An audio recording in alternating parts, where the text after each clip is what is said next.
All right, what's up, lane changers? Sorry about all the issues. This is our 17th different live today. Um, Part of entrepreneurship is overcoming these obstacles. It's not about the situations that happen to you. It's about how you deal with them. So we keep rock and rolling with the punches. Now we have Terri Levine on with us. Terri's Yay! one of the top. Terri is one of the top women's business coaches in the world. Terri, I've known you for, I want to say 2 years. Yeah, 2 or 3. Right around there. Yeah. Yeah, we met at an event called CEO Space, and I remember you had like a mentors table, and I came to yours because yours was full throughout most of the sessions. I'm like, what? There's 50 mentors. Like, how do you pick which one to go to? Mm-hmm. And I just kept seeing your table was always full, and I'm like, man, I want to go check out that table. It's like a restaurant. If you always see a full restaurant, you just automatically are like, what's going on there? So I sat at your table.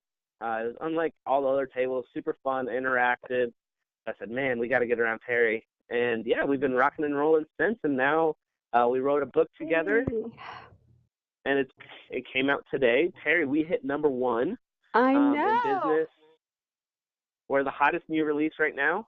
I'm so excited. Awesome. Yeah, honored to be a part of it. Really love this. Oh, there's Terri. First time I get Terri, to see it. Yeah. Oh, yeah. Oh, it's your first time? Oh, yeah. Yeah, I haven't gotten it yet. Well, here's the start of your chapter. Oh, it looks good. Looking good. Awesome. So, Terri, if you can kind of share with us kind of how you got started in this crazy entrepreneurship world and what got you living life in the fast lane and why you continue to do what you do today. Absolutely. I love talking with you. So, oh my goodness, I had owned many different businesses. I came out of college as a speech language pathologist. I started my own business. I sold it. Then I started a home art show business. I sold that. I started a rehab company. I sold that. And then my big mistake was 5 years in corporate America. Very unhappy. It wasn't my thing. I was really good at operating a national healthcare company, but didn't like it. So, gosh, about 21 years ago, Harris, I just one day said, I have to live authentically. I have to do what's in my heart and live my passion. And 21 years ago, I walked out of corporate America. I started my coaching and consulting business, and I've been in it for the 21 years. I got 30 clients in 30 days, and I've never, ever looked back because I'm getting to help other business owners create 6, 7, and this year 5 that created 8-figure businesses. So it's what I'm good at and what I love. And, my 2 lane changes, because I had 2 of them. One was the big walk out of corporate America. I mean, it was really huge. And the other was changing major changing up the model in my business from understanding in order for me to help more people, I couldn't do what I was doing one-to-one. Awesome. Yeah. So, I remember you talking about, I believe, and you don't have to go into the whole thing now if you don't feel comfortable, but I know you like sharing your story, and it was a major lane change. You got really sick at one point. Yeah, I was about to go there. Yeah. You knew. Yeah. You know me. So, I always go with that one last because it's a little deep and it's quite emotional. So, 11 years ago now, all of a sudden, out of the blue, I got a disease called reflex sympathetic dystrophy. And it's not only incredibly painful, but it's incredibly debilitating. And what happened for me is for 18 months, I was unable to work. I was unable to think. I was in a wheelchair. I was confined to bed. I was on 29 different medications. And I was getting ketamine, which is elephant tranquilizer, poured it into my veins. It was just a horrible time in my life. And being completely transparent, because that's who I am in the world, I couldn't take the pain anymore. And I had decided I was just going to be done with my life and make it easier on my family. And I thought I was writing a suicide note, and I ended up typing a manuscript and writing a book. It was kind of crazy. And it woke me up, and I went online and I looked, and I found out that there were 6 million people with my disease, many of whom were children. And instantly I stopped my pity party and I said, I'm not dying from this. I'm not giving up. I'm going to walk again. I'm going to fight because I really believe that I got this disease for a reason. I have a voice. I'm an international speaker. I'm an author. I'm the one that got this disease, and I took it as a gift. And I started to walk again and work really hard to get back to doing what I love to do, and went on to now be able to have a foundation for children with reflex sympathetic dystrophy. I fundraise for them. I motivate and support those kids to keep fighting and to push through it all. And I work with the families as well. That was the biggest lane change.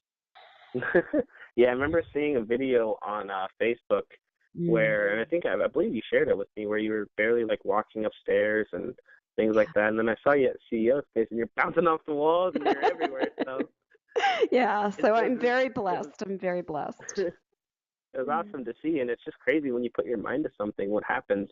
One of the contributors in the book, I don't know if you're familiar with Nick Halleck at all.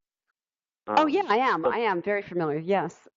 Amazing story. But for those that are listening that aren't familiar with Nick, he also, he got a really rare, disease when he was young too, and he was told he wasn't going to live past a certain age. So Nick wrote a list of things he would like to accomplish, and there are crazy things like, I want to go to the moon, I want to play my guitar while a volcano explodes or erupts, and then he lived past it and is doing those things today. Literally, he's been on the moon. His Facebook profile is him playing a guitar while a volcano is erupting.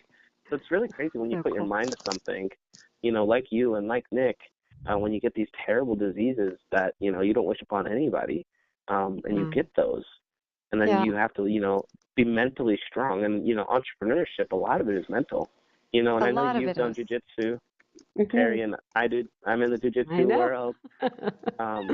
So being mentally tough, especially in the fight world, and when you get a sick disease, being mentally tough is easy. So this entrepreneurship stuff is, it's something compared to what you've gone through.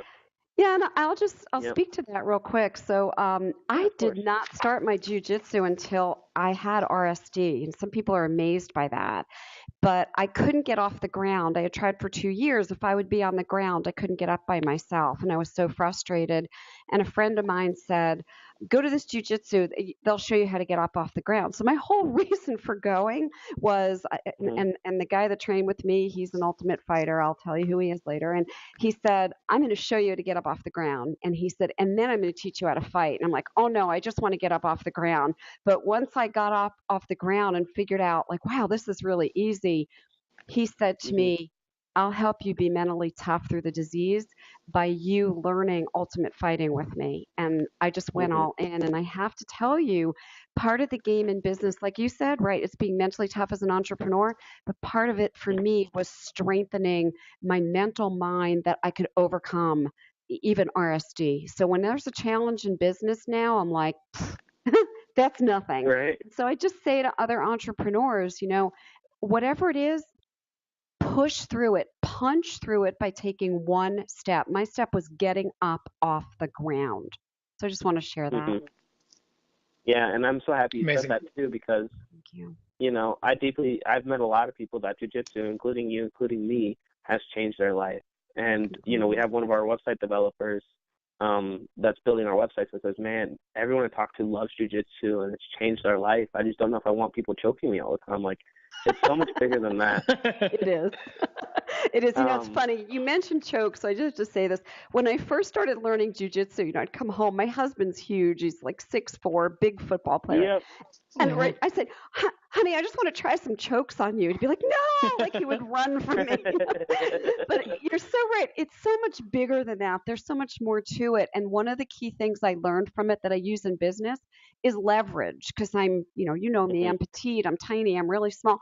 But it doesn't matter, because you learn how to leverage. And that's a key skill in business is leverage. So there's a lot of lessons from jiu-jitsu that make sense here. Oh, absolutely. And I don't think I would be where I am in the business world or even changing lanes if I wasn't a part of, jiu-jitsu and Muay Thai and all this other stuff, because, it makes you a lot stronger, and it makes you, when you're facing someone, what I love about it the most is you're in the ultimate present, right? There's nothing else that matters. It's kind of like, I'll relate it to this way because a lot more people are going to be, able to relate to this versus fighting. When you're speaking on the stage, you're in the ultimate present, right? When you're fighting, rolling with someone, or speaking on a stage, you're in the ultimate present. You're not worried about bills or your ex-girlfriend texting you or the car accident you might have had a month ago. You're not worried about any of that stuff. You're in the moment. You're now. And I think that's what a lot of entrepreneurs don't focus on, is not living in the moment. And I know you always live in the moment. You made a big move and went to Mexico because of the gorgeous scenery, Yeah. and you wake up every day, you're always thankful and you love what you do. My question to you is, how does someone that's, been in the business world for so long, and I know you kind of give to charity and you kind of help whoever you can, whenever you can, but what keeps you going as a business owner? What keeps you helping, why do you want to keep helping these business owners get to 7-8 figures when you could just retire and just stop doing everything? Thank you for that question. It's a great question. So I get really passionate about paying it forward, right? So I have been really successful in business. The world of business has been great to me because people help me along the way. Great mentors, great coaches, great consultants. They all lent me a hand along the way. So I feel like it's my paying it forward is, who can I help? I know when somebody goes into business, they want to be successful, not just financially, but and they don't necessarily know how. I actually know how. I'm not great at a lot of things in life, but I'm really, really, really great at this.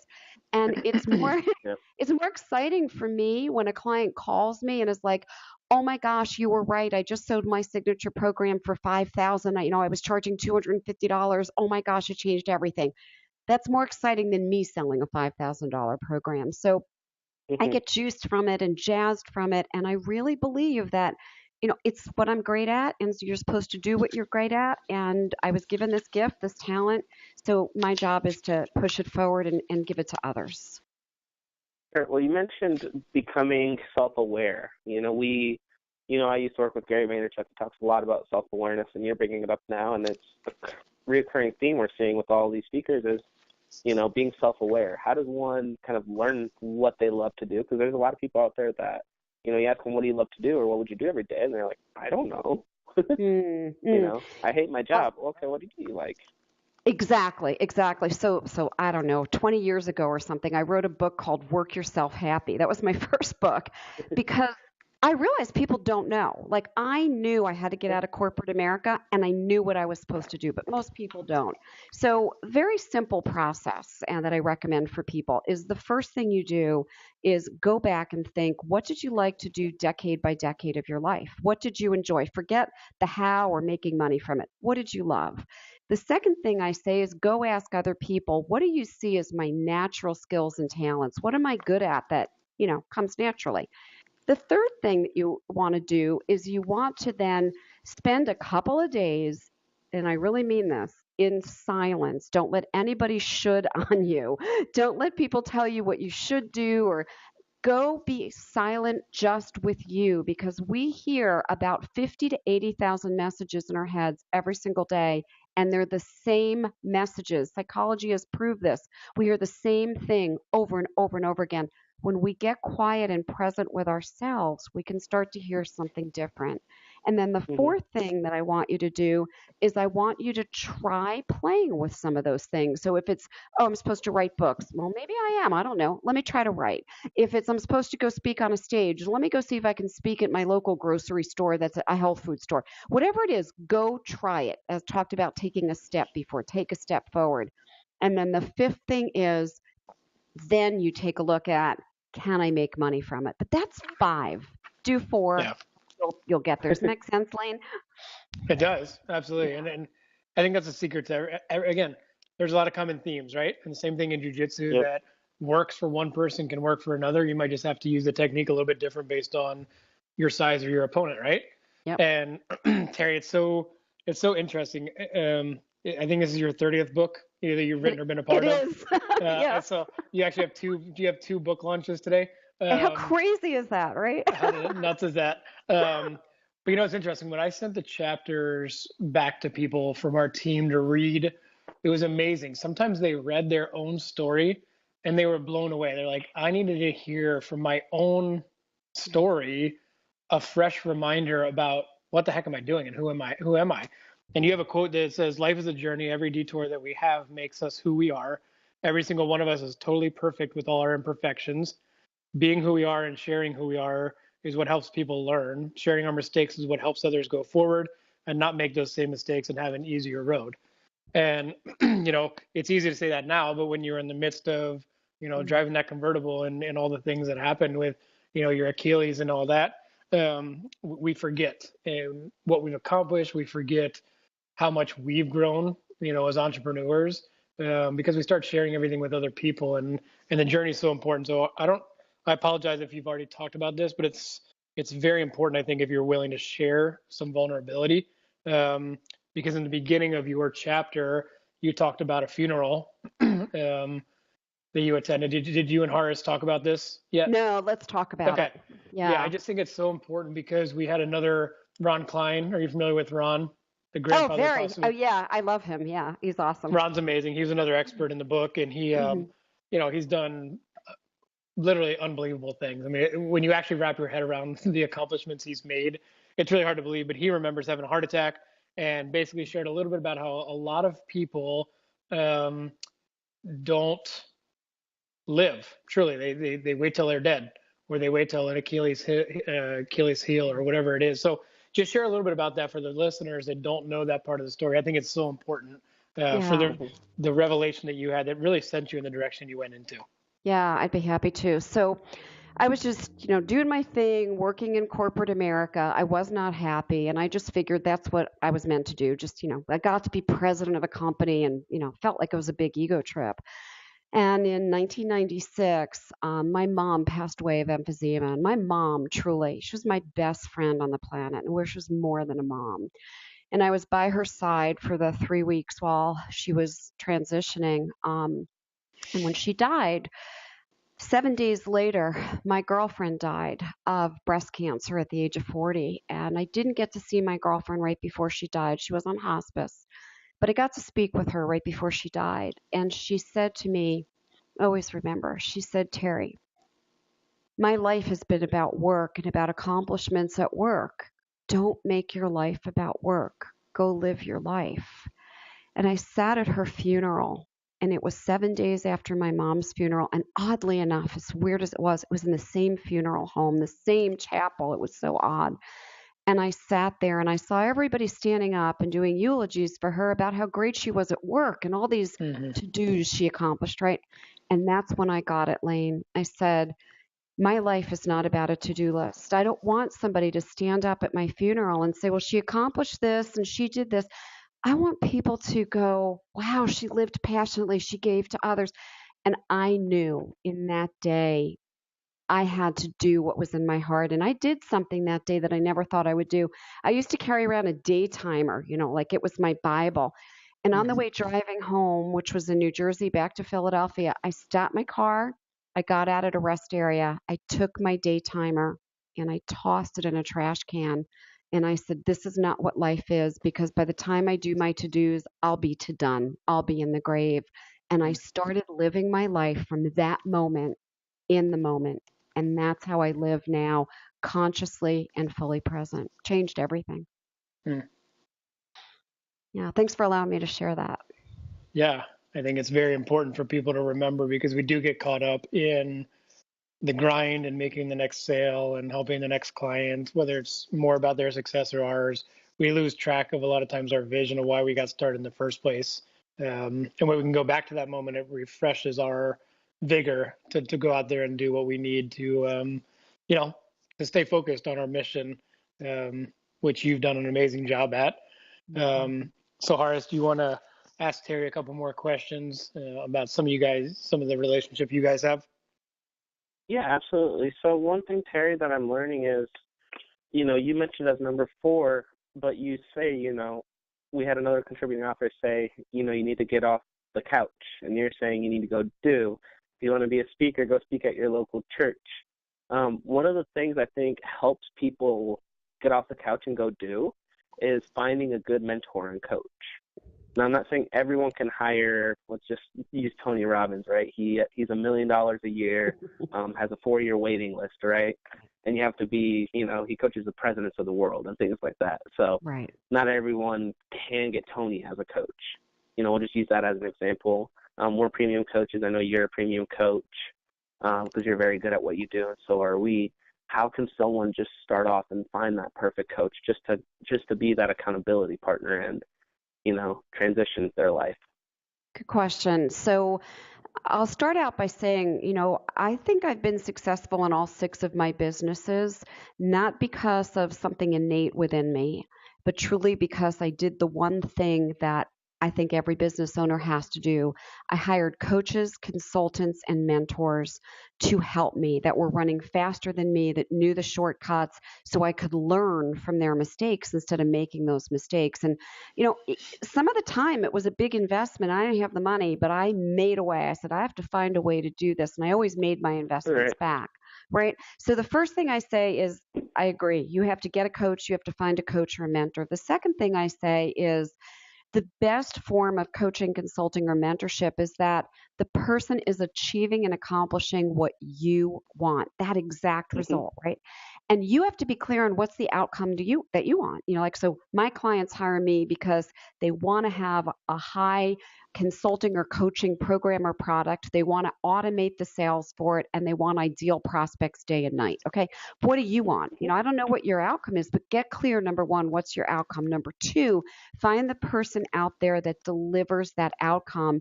And then number three, don't be afraid, even if that person's a lot of money, don't be afraid to go to them and say, do you have another way to work with me? Do you have another program? Because I got a couple of mentors that, way back when I didn't have a lot of money, that I went to and said, Zig Ziglar was one of them. I'm like, I can't afford you. Is there some way? And I got to be one of Zig's Born to Win trainers back in the 1980s because I asked. So I encourage you to know the outcome you want, find the mentor you want, and ask. I'm not saying to go ask Tony Robbins, but I am saying to go ask other people. Does that make sense? Does that resonate? Oh, absolutely. I think another big thing I've learned, at least from you and, some of my other mentors, is you can't have one coach for everything, right? So my jiu-jitsu coach can't teach me how to build a 9-figure business, 8-figure business like you could, right? Exactly. So I think you have to have special coaches for all special things, a health coach, building a consulting business coach, and you have to have different coaches for different things. I think total I have, 15 different mentors for different things, but they're accomplishing exactly what I want to accomplish, just like you said. Yeah. So once you know your outcomes, you know who to hire. So like I have 8 coaches right now, and I've got a humor coach, right? I have to remember to keep things light. I have a humor coach. Right. So decide what you need, and I always also say, don't necessarily think, oh, I'm going to have one mentor or I'm going to have them for life. You're going to grow, they're going to grow. Figure out every outcome that you need in your business, in your life, and get someone to help you. Don't go it alone. There's shortcuts and you can learn them. Yep. So what we did as a company, what's Changing Lanes, is we became very clear, and we have a mission statement. We want to create 54,321 committed lane changers to becoming the authority in their field, right? Now it's a lot easier because we're reverse engineering what we want the outcome to be. And we want to do this by 2030 because 54,321 people, that's a lot of people. That is a lot of people. I love the goal. And the whole concept of it's a marketing scheme, right? So you get 5, 4, 3, 2, 1 before formula races. So that's kind of our thing. I love it. So I think you know this, but I'm not sure that we discussed this. So I'm a professional race car driver. I drive Formula Dodge cars. So I have to tell you that, every one of your metaphors, and Elaine, I look at your Facebook posts every day. It's like so resonates with me because I am about in my life, just get in the car and drive, just go. And if you don't step on the accelerator, you don't go forward in life. So I just really encourage people to take a step, do something. And if you just listen to this knowledge or these interviews or you just read the book, it's awesome because it's information, but then you've got to do something so transformation happens, not just information. Yeah, and Terri, I think there's so many different analogies, but what I discover and what we discover with all of our clients is they kind of have one foot on, and there's nothing wrong with it. If you're driving a shift, it's different, right? Right. versus manual. But in life and in business, a lot of people have their foot on the gas with their foot on the brake. And so literally all they're doing is do, right? They're going forward, stopping, going forward, stopping, and they're too afraid to let their foot off the brake and actually go forward. And yes, you don't want to be reckless, but that's what this whole book is about. It's, all these people have successful driver's manuals. Why not just adopt the ones that you like and create your own? That's the whole thing with this entire book. And something that you just mentioned earlier about the ask. My favorite verse is ask, seek, knock. Ask and you shall receive, seek and you shall find, knock and the door will be open. If you actually look at ask as an acrostic, you have ask, seek, knock. And so every single day I look at that. What do I need to ask for? Who do I need to ask? What for? Who hopefully will ask me for something that I can help them with? And then what should I seek? We're going to expand our goal 7 figures by the end of next year. And we have a long way to go, but we are doing the right steps to incrementally get there. And if we don't, guess what? We're not just going to say, January 1st, 2018, we're quitting the company, we're done. It's just the milestone. We haven't hit that mile marker. And I think a lot of times people let defeat get in the way of continuing to drive forward at the speed they want. Obviously, we're living life in the fast lane. But there are times in which you do need to slow down and you need to go back and look and say, okay, this ain't working real well. What do I need to do to make that shift?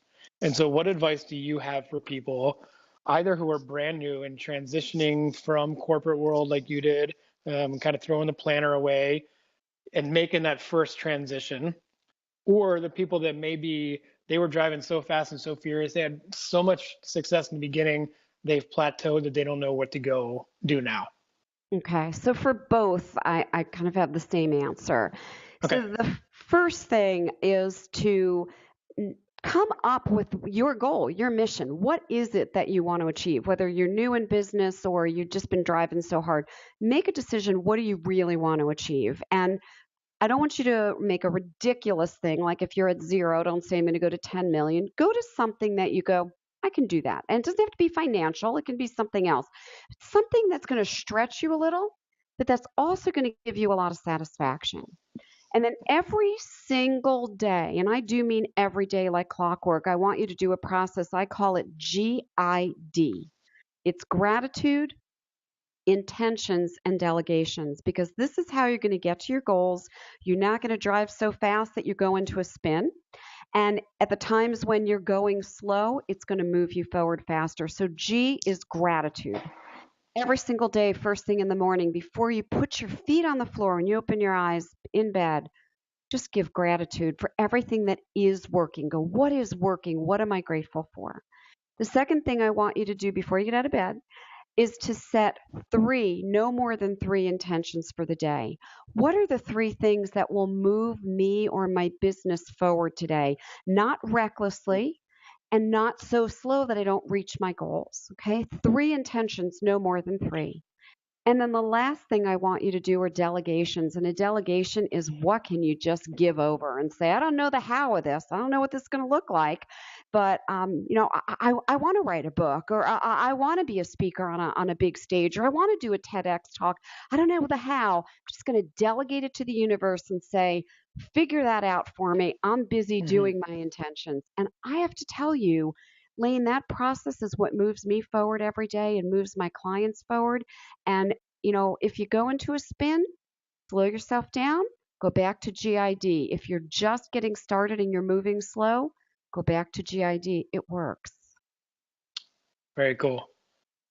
So as we kind of wrap up and take this thing to the finish line, first of all, we want to acknowledge you for everything you've done in your personal and professional life. We were honored when you said yes and were willing to gift us the chapter. And, we are just truly honored to have so many amazing influencers. And it's kind of cool and humbling at the same time that when we put the pedal to the metal and we actually create something, we have the ability to bless other people. Because I remember you messaging me, you realized Craig Duswalt was in the book, and Horace was actually responsible for getting him as part of the journey. And you were kind of like, man, I remember 2 years ago or however long it's been, wanting to now reconnect with him. And that's what continuing to put the pedal to the metal does. It allows you to reconnect people And whether you guys do anything together or not, whether that blesses us or not, it does not matter. It's just the opportunity was then re-brought up to the surface to maybe see if there was going to be any synergy between you two guys. So, it's just very, very cool to see some of these things all coming together. And so with that, what can we do to support you more as the Changing Lanes international community? And what are you looking for that somebody that's listening that we can't help you with, maybe help you with? Thank you so much for asking that. So one thing, I'll give you a couple. One thing is I do have a nonprofit for children with reflex sympathetic dystrophy. And it's Terri Levine Foundation for Children with RSD.org. And I'll tell you what, a $10 or $5 donation and sharing that and letting people know about that, I can't tell you how much that means and makes a difference. So that's a huge priority for me. And then the second Terri, thing, yes, what was that link? Sorry to interrupt you. I sure, want to paste it it's in. Terri Levine Foundation for Children with R as in reflex, S as in sympathetic, D as in dystrophy, RSD.org. Thank you. .org. And then the second thing is I just, on my heartrepreneur.com, I just put up a 45-minute webinar that it's totally free. And it is my gift. And I really want to get anyone who's a business owner, I want them to be able to watch it. I want them to have what I have. I want them to have the money literally rolling in and the freedom to enjoy their lives. And so I just encourage people, just go there, watch the webinar. It's my gift. I want to impact as many business owners as I can. And I spent a very long time putting that together. And I know that when people watch it, it'll change their businesses. That's what I want. So anyone who can share the message of sending people to the site so we can help more business owners together, that's awesome. And the RSD Foundation. And, I just want to thank you for even asking that question. And I also want to say, man, am I honored to be in this book and, the chapters and the people. It is a real honor and a privilege to be in this book, and I am just over the moon about how well the book has done and how well it will continue to do. And I just want to thank you for honoring me and having me as a part of the book. Awesome. Guys, the links Absolutely. are posted. Thank you so much. Yeah, keep going, Hart. Sorry. We'll get you the next. Yeah, you're good. Go ahead, Lane. No, go for it. No, I was just going to say, everything is posted, guys. We are good to go on everything. And, yeah, anyone that wants to connect with Terri, just click the links below, and we should be good to go on everything. All right. Awesome, Thanks Terri. again for having me. Take care. Bye for now. Our pleasure. All right, bye.